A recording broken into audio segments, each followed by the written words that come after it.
এটা আমাদের লাইফের বেস্ট রোড ট্রিপ ছিল। ফুল দিল চাহতা হ্যায় ভাইবস আছে এই রুটটায়। ইনফ্যাক্ট গোয়ার চেয়ে far better, less crowded, cheaper stays and জম্পেশ খাওয়ার অপশনস। कोंकणी लोग कैसे रहते, उनकी समाज रचना, ग्राम रचना, खान पान की आदतें, परंपराएं कैसी थी।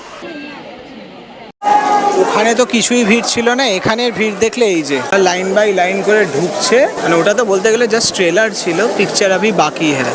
এই গণেশ ঠাকুরের মূর্তিটা কিন্তু ম্যানমেড নয়, ন্যাচারালি পাওয়া গেছিল এক গুহতে। এই মন্দিরে একটা নিয়ম আছে, যদি আপনাদের কোনো ইচ্ছা আছে সেটা আপনি যদি গণেশ ঠাকুরের বাহন মূষকজির কানে বলেন তাহলে সেটা অবশ্যই পূরণ হবে। তবে আরেকটা কান কিন্তু হাত দিয়ে বন্ধ করতে হবে যাতে সেই ইচ্ছাগুলো আবার আরেক কান দিয়ে না বেরিয়ে যায়। আপনারা যদি কেউ খুব রিজনেবল বাজেট ট্যুর করতে চাইছেন সেটার ক্ষেত্রে কিন্তু আপনারা খুব ইজিলি এটা ঘুরতে পারবেন।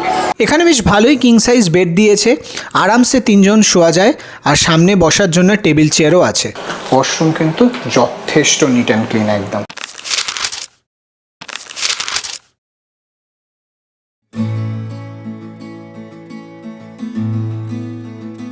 গুড মর্নিং, আজকের হচ্ছে 26 ডিসেম্বর, আর আজকের আমাদের ট্রিপ শুরু হতে চলেছে কোকান কোস্টে। অ্যাকচুয়ালি আমরা বলি কোঙ্কন, বাট এখানে কিন্তু বলে কোকান।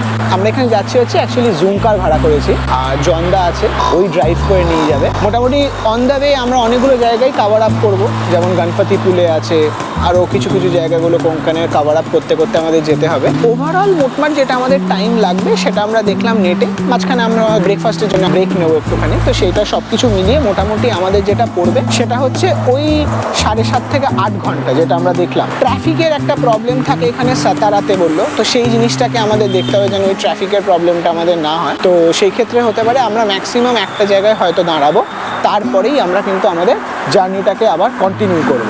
তো জুম কারে ট্রাভেল করার এক্সপিরিয়েন্স আমাদেরও ফার্স্ট টাইম এটা, তো প্রচণ্ড এক্সাইটেড আছি আমরা সবাই। এখন আমরা দাঁড়িয়ে আছি হচ্ছে একটা ব্লু ডায়মন্ড বলে একটা হোটেল রয়েছে এখানে, আর আমরা 3 জন মিলে এসেছি, আমি, বর্ণিশা আর রিচা। আমরা 3 জনে একটা অটোতে করে এলাম, আর জন্দা আর অঙ্কিতা ওরা দুজনে আসছে এখন। তারপরেই আমরা এখান থেকে গাড়িটা নেব, নিয়ে আমাদের ট্রিপ শুরু করব। টোটাল আমাদের হবে হচ্ছে এটা 26, 27, 28, 29, 30-এ ব্যাক। খুবই ভালো এক্সপিরিয়েন্স থাকবে, কারণ মানে নিজের গাড়িতে একটা যাওয়া বা জুম কার ভাড়া করে যাওয়াটা একটা ভালো হয় কি, আমরা দেখেছি যে যখন আমরা দার্জিলিং বা এই সাইডগুলো গেছি গাড়ি আমরা হায়ার করে, ব্যাপার থাকে হচ্ছে ড্রাইভার তার নিজের হিসেবে জায়গায় রেস্ট স্টপগুলো নেয়, বাট এখানে কিন্তু আমাদের ইচ্ছা আমরা রেস্ট স্টপ নিতে পারবো। আমরা পেন ড্রাইভে যথেষ্ট নতুন নতুন গান নিয়েছি, সব কিছু চালাতে চালাতে আমরা যেতে থাকবো। এই যে আমাদের সামনে গাড়ি চলে এসছে, সিট্রিয়ন। এখন আমরা সবাই এক এক করে ব্যাগ ঢোকাচ্ছি, এই যে সব আমাদের ডিকিতে এবার এক এক করে ব্যাগ ঢুকবে। তো আমরা আমাদের সব জিনিসপত্র এই যে ঢুকিয়ে দিলাম, মোটামুটি লাগেজ স্পেস ঠিকই আছে। তাহলে এখন আমাদের জার্নি শুরু হতে চলেছে, আমরা গাড়িতে ঢুকছি এই যে এক এক করে সবাই।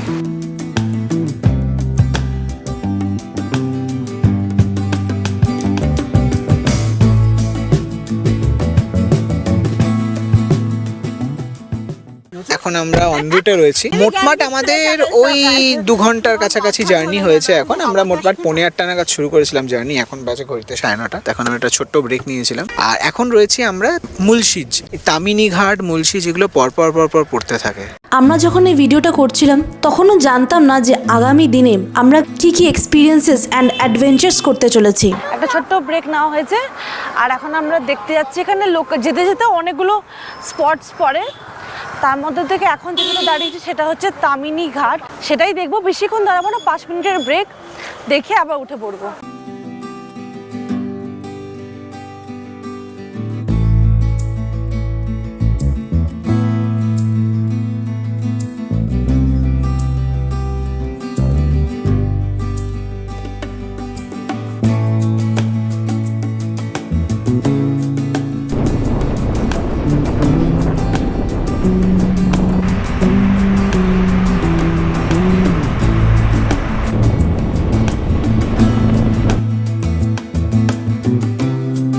পুনে টু রত্নাগিরি যেতে হলে 2টো রাস্তা আছে, ন্যাশনাল আর স্টেট হাইওয়ে। আমরা স্টেট হাইওয়ে ধরে গেছিলাম, মেইনলি ওই ঘাটি রাস্তা ধরে। এই রুটে কিন্তু আমাদের কোনো টোল প্লাজা পড়েনি। এখন এখন ঘড়িতে বাজে 12:46 আর এতক্ষণ রোড ট্রিপ করার পর ফাইনালি আমরা একটা ধাবা দেখতে পেয়েছি, হোটেল RD। এখানে ভেজ ননভেজ দুটোই পাওয়া যায়। আপাতত প্রচন্ড খিদে পেয়েছে, সেই সকালবেলা খেয়ে বেরিয়েছিলাম আর রাস্তাতে টুকটাক খাবার খেয়েছি। দেখা যাক ভেতরে কি কি রয়েছে না রয়েছে। আর এখন লাঞ্চটা করে নেবো আমরা, বেশি বেলা করাটাও ঠিক হবে না, কারণ আমরা তাড়াতাড়ি খেয়ে এখান থেকে আবার বেরোবো, তারপরে আমাদের দুটো জায়গা দেখার রয়েছে আর তারপর আমরা হোটেল চেক ইন করবো। তো অনেকটা লম্বা দিন রয়েছে, অনেক কিছু দেখার রয়েছে। তাহলে চলুন চটপট গিয়ে লাঞ্চটা সেরে নেওয়া যাক। আমরা অর্ডার দিচ্ছি মোটামুটি সবাই ওই রুটি আর বাটার চিকেন। এখন দুপুরবেলা যেহেতু আর আমাদের আরো অনেক জার্নি করার রয়েছে, খুব একটা বেশি কিছু এক্সপেরিমেন্ট করতে চাইছে না। এখানে আমাদের মেনুতে অনেক ধরনের ভ্যারাইটি রয়েছে, সুরমাই ফিশ আছে, আরো অনেক রকম লোকাল কুইজিন রয়েছে, বাট এখানে আমরা সেটা এক্সপেরিমেন্ট করছি না। তো আপাতত এইটুকুই আছে, দেখি খাওয়ার আসলে বোঝা যাবে যে খাবারের টেস্ট কেমন, কি বৃত্তান্ত। এই জাস্ট লাঞ্চ করে উঠলাম, আমাদের এত জোরে খিদে পেয়েছিল আর আমরা এত টায়ার্ড ছিলাম, বুঝতেই পারিনি আর ভিডিও তুলতেই ভুলে গেছি আমরা পুরো। দেখাতে তো পারলাম না কি কি ছিল, বাট ভালো ছিল খাবারগুলো। রুটি যেটা ছিল সেটাও খুব ভালো ছিল, আর বাটার চিকেন যেটা নিয়েছিলাম সেটাও ভালো ছিল। এখানে বাটার চিকেনটা কিন্তু শ্রেডেড রয়েছে, মানে গোটা একটা মানে চিকেনের পিস নয়, শ্রেডেড চিকেন। আইসক্রিমও খেলাম আমরা, এখন প্রমিত এখনো খাচ্ছে একটু একটু করে। গরম এখানে প্রচন্ড, বাবারে, আমরা ভাবছিলাম হয়তো ঠান্ডা ঠান্ডা হবে, কিন্তু ভালো গরম। জ্যাকেট পরেছিলাম সকাল সকাল, সব খুলে দিয়েছি। এবারে জাস্ট কিছু 5 মিনিটের মধ্যে বেরিয়ে পড়বো। জায়গাটার ব্যাপারে রিসার্চ করার সময় দেখলাম যে ইন্ডিয়ার এই অপূর্ব জায়গাটার ব্যাপারে কোনো বাংলা ব্লগ নেই, তাই আমরা ওই ভাইরাল পেঙ্গুইনের মতন একদম অফ রুট নিলাম আর ভাবলাম আপনাদের অনেকেই তো নর্থ বেঙ্গল, ওড়িশা, সিকিম, সিমলা বা অন্য ফেমাস জায়গাগুলো ঘুরিয়ে দেখিয়েছে। চলুন আমরা না হয় প্রথম ট্রাভেল ব্লগার হলাম যারা আপনাদের ইন্ডিয়ার এই হিডেন জেম কোঙ্কণ সাইডটা ঘুরিয়ে দেখাবে, যেটা অন্তত আমাদের জানা আর কোনো বাংলা ব্লগার নিয়ে যায়নি। তাই সাথে থাকুন এই ভিডিওতে আর এই সিরিজে। আমি কথা দিতে পারি আপনারা নিরাশ হবেন না, আমরাও হইনি। এটা আমাদের লাইফের বেস্ট রোড ট্রিপ ছিল। ফুল দিল চাহতা হ্যায় ভাইবস আছে এই রুটটায়। ইনফ্যাক্ট গোয়ার চেয়ে far better, less crowded, cheaper stays and জম্পেশ খাওয়ার অপশনস।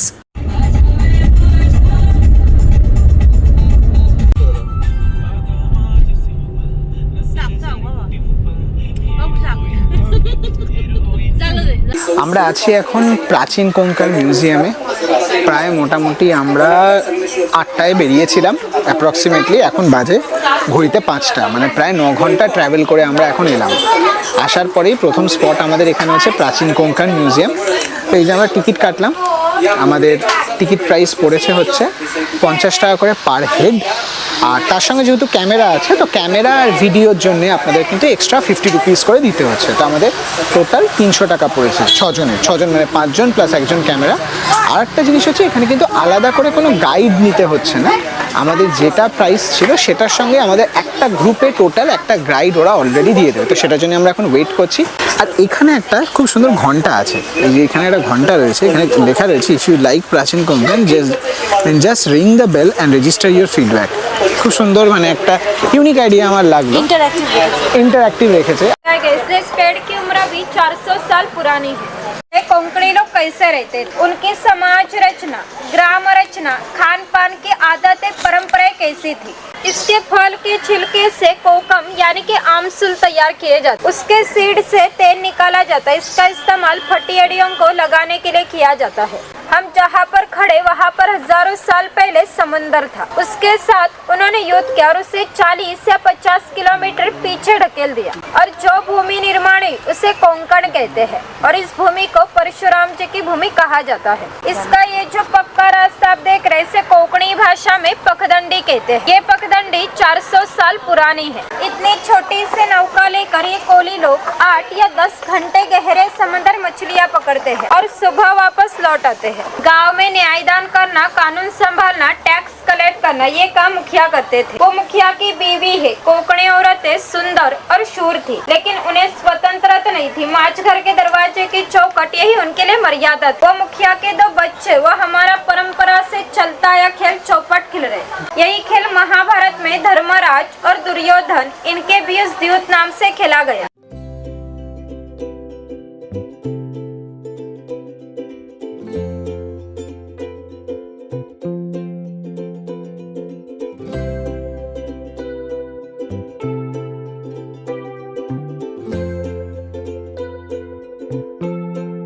প্রাচীন কোঙ্কণ দেখে একটা জিনিস তো মানতেই হবে যে এখানকার লোকজনরা নিজেদের ঐতিহ্যকে ভীষণ ভালোবাসে আর রেসপেক্ট করে। এত ভালোভাবে মেনটেন দেখে আমরাও ভাবছিলাম যে এরম যদি আমাদের পুরুলিয়া বা ওই সাইডের যে একটা নিজস্ব একটা কালচারাল আইডেন্টিটি আছে সেগুলো তুলে ধরা যেত কত ভালো হতো।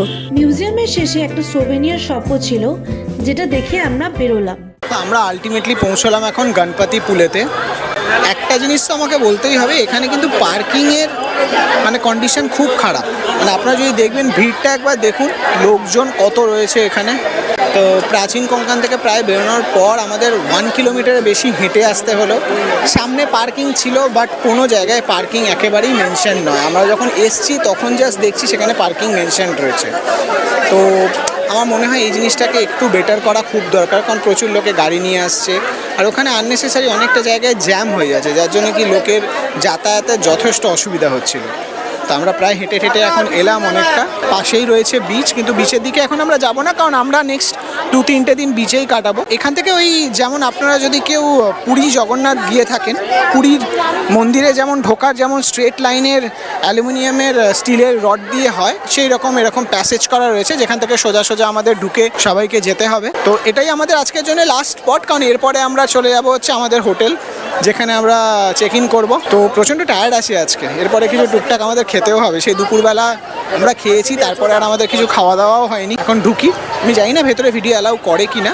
তো এই একটা লাইনে কিন্তু ভেতরে ঢোকাচ্ছে, এইরকম নয়, ভাববেন না যে আপনারা যে প্রতিকটা যে লাইন রয়েছে বা প্রতিকটা যে এরকম স্টিলের বাড়ির মধ্যে যে রয়েছে সেখানে প্রতিটা দিয়ে লোক ঢুকছে তা না। এই যে আমি যদি দেখাই, এই এক একটা জায়গা দিয়ে লোকে কিন্তু ঢুকছে এইভাবে, ঠিক আছে? এইরকমভাবে জিগজ্যাগ করে তারপর আলটিমেটলি জয়েন হবে আমাদের লাইনে। আজকের এখানে একটা কিছু সারাস মহোৎসব আছে, যার জন্য একটু ভিড় এই জায়গাটাতে, নাহলে এতটা ভিড় থাকে না। গণেশ ঠাকুরের বাহন আমাদের একদম সামনে, বাহনের সাইজটাই বিশাল। এটা এন্ট্রান্স ঢোকার, হাতি রয়েছে দুদিকে, আর এটা দিয়ে আমরা এখন ঘুরবো। ওখানে তো কিছুই ভিড় ছিল না, এখানের ভিড় দেখলে এই যে লাইন বাই লাইন করে ঢুকছে। মানে ওটা তো বলতে গেলে জাস্ট ট্রেলার ছিল, পিকচার আভি বাকি হ্যাঁ। না, ঢোকার আগে এখানে পা ধোয়ার জায়গাও রয়েছে, এখানে জল ভরার জায়গাও রয়েছে। তবে হ্যাঁ, একটা ভালো জিনিস যেটা দেখলাম, লাইনটা কিন্তু কন্টিনিউয়াসলি মুভিং। এই নয় যে লাইনটা কোনো জায়গায় দাঁড়িয়ে পড়েছে, আমরাও এই যে কন্টিনিউয়াসলি মুভ করে যাচ্ছি। এই গণেশ ঠাকুরের মূর্তিটা কিন্তু ম্যানমেড নয়, ন্যাচারালি পাওয়া গেছিল এক গুহতে। বাইরে দেখুন কি সুন্দর প্রসাদ খাওয়ার ব্যবস্থা আছে, চেয়ারে বসে সবাই খাচ্ছিল, একদম নিট অ্যান্ড ক্লিন। একটা খাওয়ারও পর্যন্ত মাটিতে পড়ে নেই। প্রসাদে ছিল ফ্রাইড রাইস আর পনিরের একটা আইটেম। এই মন্দিরে একটা নিয়ম আছে, যদি আপনাদের কোনো ইচ্ছা আছে সেটা আপনি যদি গণেশ ঠাকুরের বাহন মূষকজির কানে বলেন তাহলে সেটা অবশ্যই পূরণ হবে। তবে আরেকটা কান কিন্তু হাত দিয়ে বন্ধ করতে হবে, যাতে সেই ইচ্ছাগুলো আবার আরেক কান দিয়ে না বেরিয়ে যায়। গণপতি ফুলে মন্দিরের ভেতরেই কিন্তু থাকারও ব্যবস্থা রয়েছে এখানে, খুবই সুন্দর, একদম বিচ ভিউ তার পাশেই। খুব ভালো লাগলো, তো খুবই রিজনেবল। আপনারা যদি কেউ খুব রিজনেবল বাজেট ট্যুর করতে চাইছেন সেটার ক্ষেত্রে কিন্তু আপনারা খুব ইজিলি এটা ঘুরতে পারবেন। নন এসিতে থাকেন তাহলে সেটা পড়ছে হচ্ছে 350 করে পার পারসন পার ডে। এসিতে যদি থাকেন ডরমেট্রিতে তাহলে পড়ছে পার পারসন পার ডে 350 করে। আর যদি আপনারা থাকছেন হচ্ছে নন এসি রুমে সেখানে 500 টাকা করে পড়ছে, আর এসি রুমে পড়ছে হচ্ছে 800 টাকা। তাই জন্য কেউ বাজেট ট্রিপ যদি আপনারা প্ল্যান করছেন, চাইছেন যে অ্যাট দ্য সেম টাইম আপনারা সি ভিউও নিতে চাইছেন, সি ভিউ মানে পাশে বেরোলেই একেবারেই এই ধারেই একদম সি মানে সমুদ্র, তো তাহলে কিন্তু ইজিলি এখানে থাকতে পারেন, খরচ খুবই কম। মন্দির থেকে একটু এগোলেই অনেক খাওয়ার অপশনস ছিল। আমরা একটা পিওর ভেজ রেস্টুরেন্টে রাতে ডিনার করলাম। ডিনারে আমরা নিয়েছিলাম ভেজ থালি, আর আলা কাটেতে ছিল রাইস, পনির আর মোদক। সব মিলিয়ে আমাদের টোটাল বিল হয়েছিল 700 টাকা। এখন বাজে ঘড়িতে 10:30। আমরা এই জাস্ট আমাদের হোটেলে চেক ইন করছি এখন। হোটেল সানস্টোন সুইটস, এটা রয়েছে রত্নাগিরিতে। আমরা গণপতি পুলেতে দেখার পরে তারপর আমরা ডিনার করলাম। ডিনারে আমরা বনিশা তুলেছিল ছবি, সেটা আপনাদের সঙ্গে শেয়ার হয়ে গেছে। ভেজ থালি খেয়েছিলাম আমরা। খাওয়ার পরে প্রায় মোটমাট 1.5 ঘন্টা জার্নি করার পর, অলমোস্ট 2 আওয়ার্স জার্নি করার পর এখন আমরা পৌঁছলাম আমাদের হোটেলে সানস্টোন সুইটস। বাইরে রিসেপশন এরিয়াটা তো বেশ ভালোই আছে, মোটামুটি সুন্দর বসার জায়গা রয়েছে, এখানে টুল রয়েছে, সেন্টার টেবিল রয়েছে, আর এই লাইন বরাবর কিন্তু সব রুমসগুলোকে দেওয়া রয়েছে। এটা একটা ডাইনিং এরিয়া রয়েছে এখানে ভেতরে, এই যে বাফেটেরও বোধহয় অপশনস রয়েছে ভেতরে, দেখা যাচ্ছে খানিকটা।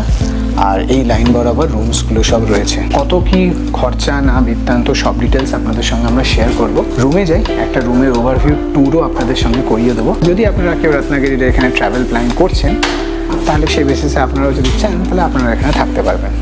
তো আমাদের দুটো রুম দেওয়া হয়েছে, 105 অ্যান্ড 110। এটা হচ্ছে 105 আর ঠিক এই অপোজিটেই রয়েছে 110। তো আমি 105-এর আপনাদের একটা রুম ট্যুর করিয়ে দিচ্ছি। রুমস খুবই ভালো। ঢুকেই সব থেকে ভালো লাগলো, ঢুকেই কিন্তু একটা খুব সুন্দর স্মেল রয়েছে এখানে, ফ্রিজ। আর এখানে রয়েছে একটা ভালো ওয়ার্ড্রোব। তো ওয়ার্ড্রোবটা খুলে দেখি, বাহ, ওয়ার্ড্রোবও ক্লিন, কমপ্লিটলি অ্যাজ ইউজুয়াল রয়েছে। জল গরম করার জন্য জল রয়েছে, একটা ছোটো টেবিল মতো রয়েছে, এটা রয়েছে একটা বেড, এটা হচ্ছে একটা মিরর। এখানে বেশ ভালোই কিং সাইজ বেড দিয়েছে, আরামসে 3 জন শোয়া যায়। আর সামনে বসার জন্য টেবিল চেয়ারও আছে। এখানে আর একটা স্টাডি টেবিল মতো, ওয়াইফাই রয়েছে, এখানে টিভি রয়েছে। এটা হচ্ছে ওয়াশরুম। ওয়াশরুম কিন্তু যথেষ্ট নিট অ্যান্ড ক্লিন, একদম খুব সুন্দর ওয়াশরুম। আচ্ছা, এখানে চানেরও জায়গা রয়েছে, খুব সুন্দর। এই হলো মোটমাট রুমের ওভারভিউ। রুমস অ্যান্ড অল দারুণ পরিষ্কার, টোটালি ওয়ার্থ দ্য প্রাইস। তাহলে আজকের ভিডিও আমাদের এই অবধি। অ্যাকচুয়ালি প্রচণ্ড ক্লান্ত হয়ে গেছি আমরা। এখন আমাদের যেটা মেন এখন ডাকছে সেটা হচ্ছে এই জিনিসটা সামনে যেটা রয়েছে। তো এখন আমরা জাস্ট যাবো আর শোবো, কারণ কালকের কিন্তু আমাদের ফুল ডে আবার প্ল্যান রয়েছে, সকাল থেকে শুরু হবে। জিপ লাইন রয়েছে, আড়ে বাড়ে বিচ রয়েছে, আরও অনেক কিছু রয়েছে। তো সেগুলো সব কিছু আপনাদের সঙ্গে কভার আপ করবো। তাহলে আজকের জন্য বাই।